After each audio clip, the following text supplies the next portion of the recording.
Hello friends, welcome back to tormentors and now आज के इस वीडियो में हम बात करेंगे उसी सिक्स फोल्ड क्लासिफिकेशन को और डिटेल में जानने के लिए, जिसमें हम स्टार्ट करेंगे अपनी जर्नी आर्म्ड फोर्सेस से। तो दोस्तों, अगर मैं आर्म्ड फोर्सेस की बात करूं तो बहुत ही सरल तरीके से आप जानते हैं कि आर्म्ड फोर्सेस में हमारी आर्मी, नेवी और एयरफोर्स हैं।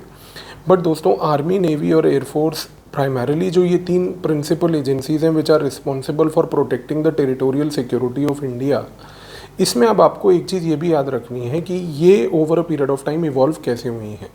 सबसे पहले अगर हम देखें तो हमारे यहाँ पर जितने भी कॉन्फ्लिक्ट्स एंड वॉर्स इंडिया के हुए, starting with the 1947-48 war between India and Pakistan, ये वाली वॉर में हम लोगों ने सबसे पहले आर्मी का प्रयोग किया। लेकिन आर्मी के प्रयोग के साथ साथ एक लिमिटेड एक्सटेंट पे हम लोगों ने एयरफोर्स की सहायता भी ली। कहने का मतलब ये है कि 1947-48 से हमारे यहाँ पर एक थिंकिंग इमर्ज हुई, जो पहली वॉर थी, कि आर्मी को, एयरफोर्स को एकजुट होकर काम करना है। जब 1962 की बारी आई, तो जो कि एक इंडिया और चाइना के बीच में कॉन्फ्लिक्ट था, तो उस समय एयरफोर्स का प्रयोग नहीं किया गया और आर्मी के ही प्रयोग के बेसिस पे उस प्रॉब्लम को टैकल करने की कोशिश की गई। लेकिन किसी कारणों से, वो हम एक सेपरेट वीडियो में कभी डिस्कस करेंगे, कि इंडिया और चाइना के उस 1962 के कॉन्फ्लिक्ट में army was not that very successful in repulsing Chinese, because उसको एयरफोर्स की सहायता नहीं मिली। नॉट बिकॉज कि आर्मी इनकेपेबल थी, बट उसको एयरफोर्स की सहायता नहीं मिली। तीसरी चीज़ ये है कि 1965 की वॉर में फिर से 1962 की मिस्टेक को रियलाइज़ करते हुए और उसके बाद हम लोगों ने 1947-48 के लर्निंग एक्सपीरियंस को लेते हुए हम लोगों ने फिर से आर्मी का और एयरफोर्स का एक जॉइंट ऑपरेशन किया। और ये जॉइंट ऑपरेशन सिर्फ 65 में नहीं, बल्कि 1971 ऑफ इंडिया पाकिस्तान वॉर में भी हमें बहुत काम आया। लेकिन इस पूरे दौरान टिल 1971, जब जब आर्मी का और एयरफोर्स का एक जॉइंट ऑपरेशन या जॉइंटनेस कह लीजिए देखने को मिल रही थी, इस पूरे समय एक बड़ी पेक्यूलियर चीज़ फ्रेंड्स ये हुई कि हमने नेवी को कहीं पर भी अपने स्ट्रैटेजिक थॉट में फिट नहीं किया। नेवी 1947-48 में किसी प्रकार का रोल प्ले नहीं कर पाई, 62 में किसी प्रकार का रोल प्ले नहीं कर पाई, 65 में उसका कोई बहुत ज़्यादा कंट्रीब्यूशन नहीं रहा। 71 में यस, नेवी का एक रोल रहा था। नेवी ने पाकिस्तान को वाटर्स में टैकल करके भी रखा। नेवी ने पाकिस्तान को वाटर्स में हमारे खास करके बे ऑफ बंगाल वाले साइड पे आने से रोकने की भी कोशिश की। लेकिन उसके बावजूद जो एक लार्जर थॉट प्रोसेस था कि how can navy fit into the defence operational framework of India, वो 71 के बाद भी इमर्ज नहीं हुआ। पर 1990s, that is the till the end of cold war, हमारे यहाँ पर आर्मी, नेवी, एयरफोर्स तीनों के तीनों अलग प्रकार के कंपार्टमेंटलाइज्ड ऑपरेशंस करते थे। लेकिन फ्रेंड्स, 1990s जब कोल्ड वॉर ख़त्म हुआ तो हमारा थ्रेट प्रोफाइल चेंज होने लगा। पाकिस्तान जो अब तक हमारे ऊपर टेररिज्म कर रहा था, उस टेररिज्म को टैकल करने के नज़रिए उसने बदले। चाइना की तरफ से कुछ उनकी इंटरनल स्ट्रैटेजीज़ में बदलाव मिला, जिसकी वजह से उसका एक एक्सटर्नल इम्प्लीकेशन आया। तो 1990s एक ऐसा डेकेड था कि जो 1990s से पहले का हमारा स्ट्रैटेजिक थॉट था, वो 1990s के बाद कुछ प्रकार से चेंज होने लगा। Prior to 1990s, that is before the cold war ended, उस समय हमारी स्ट्रैटेजिक थिंकिंग ये थी कि भाई, armed forces, army has to be the primary force, air force if any should supplement the armed force as and when required, लेकिन navy has to remain out of these two. इसी reason से दोस्तों, till 1990s हमारा सारा focus रहा modernising the army alone. Air force को थोड़ा बहुत ऊपर नीचे का सपोर्ट हमने दिया, नेवी को बहुत ज़्यादा विजुअलाइज नहीं कर पाए। तो आर्मी के नंबर्स बढ़े in the form of number of people getting recruited into the army. Second important चीज़ जो बड़ी वो ये थी कि आर्मी के केस में टैंक वॉरफेयर को लेके बदलाव आया। आर्मी की मॉडर्नाइजेशन में भी चेंजेस आए, जिसमें टैंक वॉरफेयर को प्रायोरिटी दी गई, क्योंकि प्रिंसिपल थ्रेट्स हमारे पाकिस्तान और चाइना थे। हाँ, लेकिन जब मैं बोलता हूँ कि टैंक वॉरफेयर को प्रायोरिटी दी गई, तो ये मत भूलिएगा कि ये tank warfare purely Pakistan centric था, not China centric, because China का थ्रेट हिमालयन फ्रंटियर्स में था। उन हिमालयन फ्रंटियर्स के थ्रेट को टैकल करने के लिए लाइट वेट टैंक्स पे फोकस नहीं था, हैवी टैंक्स पे फोकस था, जो स्पेसिफिकली पाकिस्तान को मैनेज कर सकते थे। 1990s के बाद दो चीज़ों में मैंने आपको बोला बदलाव आया। पहला बदलाव ये था कि पाकिस्तान ने जिस तरीके से स्टेट स्पॉन्सरशिप ऑफ टेररिज्म का गेम अपनाया, उसका रेपरकेशन ये निकला कि पाकिस्तान की ओर से इंडिया में हमारी अपनी इंटरनल टेरिटरी जो है वो वल्नरेबली एक्सपोज होने लगी। तो हमें समझ आया कि पाकिस्तान का threat is no more exclusive only to Kashmir. 9/11 के थ्रेट के बाद कश्मीर के कॉन्टेक्स्ट से पाकिस्तान का थ्रेट पैन इंडिया मैनेज होता हुआ दिखा, और जैसे ही ये पैन इंडिया लेवल पे आया, जिसका मैनिफेस्टेशन हमने 26/11/26/11 बॉम्बे अटैक्स में देखा, तो हमें समझ आया कि पाकिस्तान का थ्रेट प्रोफाइल बढ़ चुका है। His area of operation is no more restricted only to Kashmir but now pan India. दूसरी चीज़ ये हुई दोस्तों कि जब कोल्ड वॉर ख़त्म हुआ तो 1990 से चाइना ने अपनी इंटरनल इकोनॉमी में एक ऐसा बदलाव चालू किया कि उसने ये बोला कि अब मैं दूसरे देशों से रिसोर्सेज लूँगा। अब दूसरे देशों से रिसोर्सेज लेने के लिए चाइना को मरीन लेवल पे आना था। जब चाइना मरीन लेवल पे आया तो there were only two places where it could go, one was the Pacific ocean and the states which were near by China in the Pacific, और दूसरा था इंडियन ओशन। और चाइना को Indian ocean में cost benefit analysis wise number of states and number of resources यहाँ पे ज़्यादा मिले, बिकॉज चाइना को अगर मिडल ईस्ट से भी ऑयल लेना है तो मिडल ईस्ट के ऑयल के लिए भी उसको इंडियन ओशन से निकलना होगा। तो 1990 से 2000 एंड 2000 से 2010 ये जो फर्स्ट 2 डेकेड्स थे कोल्ड वॉर के ख़त्म होने के बाद, इस पूरे टाइम पीरियड में चाइना का एक नंबर 1 मैरीटाइम प्रेजेंस और एक मैरीटाइम इम्प्रिंट इंडियन ओशन में बढ़ा। अब this was the first time we started realizing कि बस अगर चाइना इंडियन ओशन में आ रहा है, हमारे बे ऑफ बंगाल के आसपास से निकल रहा है, तो हमें अपनी नेवी को मजबूरन मजबूत करना होगा। अगर हमें नेवी को मजबूत करना होगा तो उसको करने का सबसे सरल तरीका तो यही है कि भाई नेवी को पावर दी जाए, पर नेवी को हमने कभी प्रायोरिटाइज़ नहीं किया। और दूसरी चीज़ हमारे मन में आई कि क्या सिर्फ नेवी अकेले आज की डेट में चाइना के इस इशू को मैनेज कर पाएगी। ये चीज़ जब हम सोच ही रहे थे तो चाइना ने 2010 के 2020 के डेकेड में एक नया गेम शुरू कर दिया। चाइना ने अपना नेवल फुटप्रिंट इंडियन ओशन में और बे ऑफ बंगाल में बढ़ाने के साथ साथ उसने पैरेलली हमारे साथ माउंटेन वॉरफेयर का गेम चालू कर दिया, which was in the high altitude region stretching from Ladakh to that of Arunachal.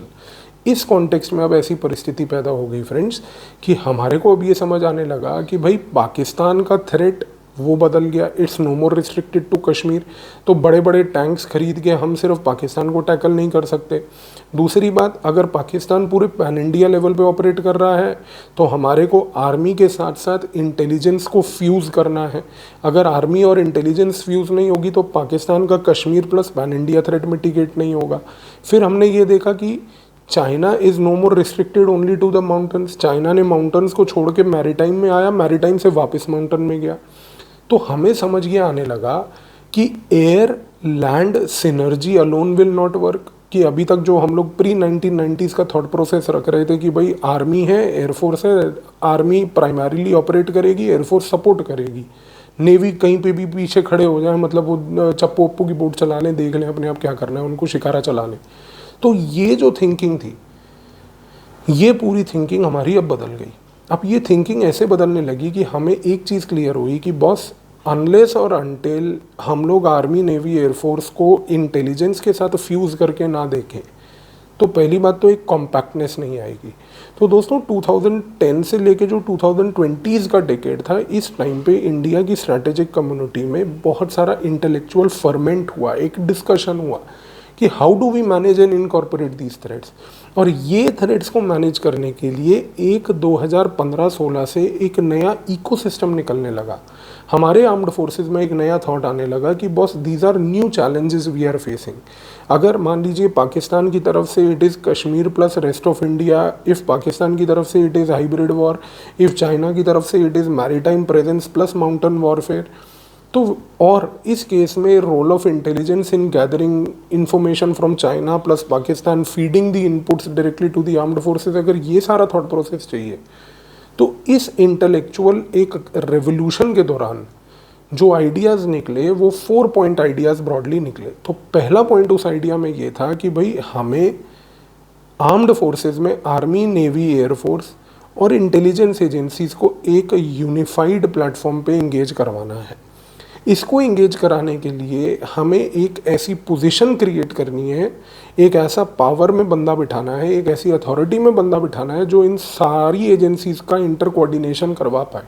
So this manifested firstly in the form of creation of the post of Chief of Defence Staff. दूसरी चीज़ ये आई कि chief of defence staff के ऊपर एक responsibility interest की गई कि अब आप देखिए कि ये जो मल्टीपल थ्रेट्स हैं जिसमें मल्टी एजेंसी कोऑपरेशन रिक्वायर्ड है, इसको कैसे टैकल किया जाए। और उसको टैकल करने के लिए चीफ ऑफ डिफेंस स्टाफ के ऑफिस ने जब एक इंटेलेक्चुअल लेवल पे रिसर्च करवाई तो मालूम चला कि we require what are called as theatre commands. तो थिएटर कमांड्स में हम लोग स्पेसिफिक थिएटर्स को आइडेंटिफाई करेंगे, उन थिएटर्स के अंदर बैठ के हम लोग जॉइंटनेस पे फोकस करेंगे कि भाई आर्म्ड फोर्सेस और इंटेलिजेंस, एंड आर्म्ड फोर्सेस में army, navy, air force and intelligence को कैसे फ्यूज़ किया जाए ताकि हमारे यहाँ पर एजाइल फोर्सेस रेडी हों, वो फोर्सेस जो एक तरीके से स्पेसिफिक थ्रेट्स को टैकल करने में मदद करें। तो इस कॉन्टेक्स्ट में इवेंचुअली क्या निकला कि हमारे यहाँ पर एक ऐसा कल्चर क्रिएट किया गया कि जिसमें थिएटर कमांड्स को विजुअलाइज किया गया। तीसरे लेवल पे हमने सोचा है कि भाई अगर थिएटर कमांड्स बनेंगे, इसके साथ साथ चीफ ऑफ डिफेंस स्टाफ जो हैं वो अगर इंटर एजेंसी कोऑर्डिनेशन इंश्योर करेंगे तो इन थिएटर कमांड्स में जो आर्मामेंट और एमुनिशन चाहिए होगा, we can not be dependent upon foreign players, क्योंकि कल को आपका एक फॉरेन प्लेयर जिस पे आप निर्भर हो आर्म्स एंड एमुनिशन के लिए, वो अगर आपके एडवर्सरी का दोस्त हुआ तो वो आपके एडवर्सरी को सपोर्ट करेगा एक अनफॉर्चुनेट सिनेरियो में और आपको सपोर्ट नहीं करेगा। तो फिर चीफ ऑफ डिफेंस स्टाफ और साथ में थिएटर कमांड के थॉट के साथ एक पॉइंट निकला कि we require make in India defence. तो ये जो make in India defence eventually बना, ये इस कॉन्टेक्स्ट से बना कि भाई इसको थिएटर कमांड और सीडीएस के नज़रिए से हमारे को एक इंडिजिनाइज्ड कल्चर क्रिएट करना है।